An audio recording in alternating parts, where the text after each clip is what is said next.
বৃষ্টিতে আজও জলাবদ্ধ রাজধানীর বিভিন্ন এলাকা। নটরডেম কলেজের সামনে থেকে সেখানকার অবস্থা জানাতে সরাসরি যুক্ত হচ্ছেন সহকর্মী তৌফিক হাসান তুহাদ। তুহাদ, গতকাল নগরবাসী বা রাজধানীতে যে অবস্থা আমরা দেখতে পেয়েছি, জলাবদ্ধতার করুণ অবস্থা, আপনি তো আছেন নটরডেমের সামনে, এখনকার চিত্রটি জানাবেন, কি অবস্থা দেখতে পাচ্ছেন?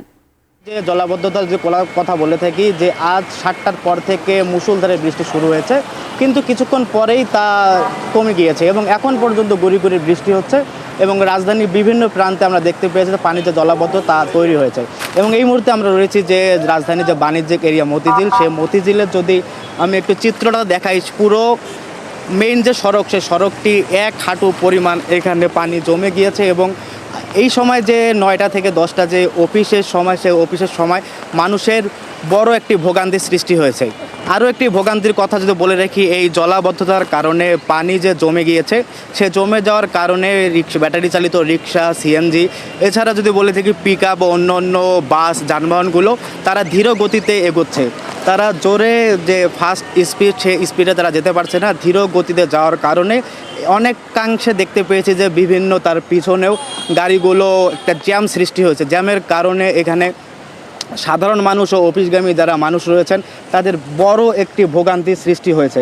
এবং এখন পর্যন্ত এখানে গুড়ি গুড়ি বৃষ্টি হচ্ছে এবং দেখতে পাচ্ছেন যে মতিঝিল যে বাণিজ্যিক এরিয়া রাজধানীর, সেই প্রধান সড়কটি 1 হাঁটু পানি ভোগান্তি পার হয়ে এখানে মানুষজন চলাচল করছে।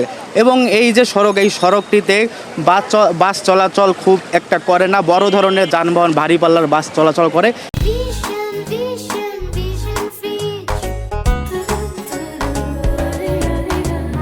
এছাড়া যদি ব্যাটারি চালিত রিক্সাগুলো এখানে যাতায়াত করছে, কিন্তু যে পানির উপচে পড়া পানির যে ভোগান্তি, সে ভোগান্তিতে এখানে বড় একটি অংশ সমস্যা দেখা দিচ্ছে সাধারণ মানুষের। এবং এছাড়াও যদি বলে থাকি বিভিন্ন প্রান্তের অন্যান্য জায়গার কথা, যে মগবাজার আমরা গিয়েছিলাম, মগবাজার, শান্তিনগর, সেখানেও জলাবদ্ধতা সৃষ্টি হয়েছে।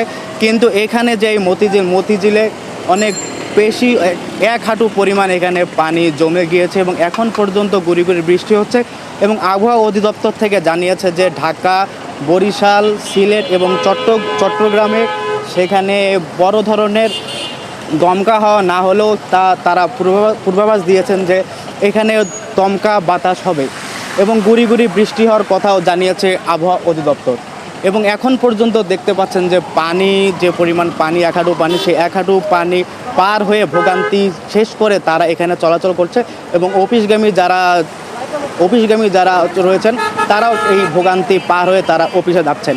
এবং আজ এইচএসসি পরীক্ষার সময় আমরা দেখতে পেয়েছি যে সকাল 10টার আগে যে পরিমাণ জ্যাম ও যানজট তৈরি হয়েছে রাজধানীতে, কম 10 মিনিটের রাস্তা সেখানে ঘন্টার বেশি সময় লাগছে। তো এই ছিল মতিঝিল থেকে জলাবদ্ধতা নিয়ে সর্বশেষ।